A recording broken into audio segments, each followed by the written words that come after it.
তোমাকেই বলছি। অনেক সময় দেখা যায় অনেক যুবকেরা নামাজের সময় হলে তারা আনাচে কানাচে বসে থাকে, দোকানপাটে গল্প গুজবে লিপ্ত থাকে, চাষটলে, টিভির ঘরে, সিনেমা হলে অনেক সময় অনেক যুবকগুলা লিপ্ত থাকে। একটা বারও কি চিন্তা করে দেখছো? আজকে তুমি যাদের সাথে কথা বলতেছ, এমন একটা দিন সময় আসবে যেদিন তোমার কথা আর কেউ শুনবে না, তোমার কথা আর কাহারো কাছে ভালো লাগবে না।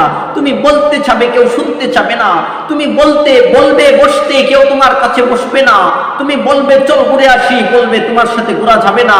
তুমি কথা বলবার চাবে, তোমাকে সবাই নাক ছিটকায় বলবে তোর তোর কথা আর ভালো লাগে না। আজকে তুমি যুবক, তোমার কথার মাধুর্যতা আছে, আজকে তোমার কথার সৌন্দর্য আছে, আজকে তোমার কথা সবার কাছে ভালো লাগে, আজকে তোমার কণ্ঠ ভালো, তো সবার কাছে তোমার কথাগুলা সুন্দর মধুর লাগে।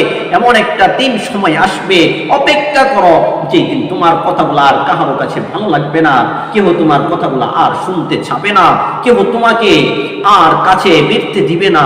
আজকে যে দোকানপাটে বসে তুমি সিনেমা হলের কথা, দেশের কথা, আনুষঙ্গিক কথা, পাড়া প্রতিবেশীদের কথা, আত্মীয় স্বজনের কথা, গীবত পরনিন্দা তুমি করছো, এমন একটা দিন সময় আসবে তোমার এই জবান দিয়ে যখন নিন্দা পরনিন্দা গীবত করতে যাবে, কেউ তোমাকে পাত্তা পর্যন্ত দিবে না।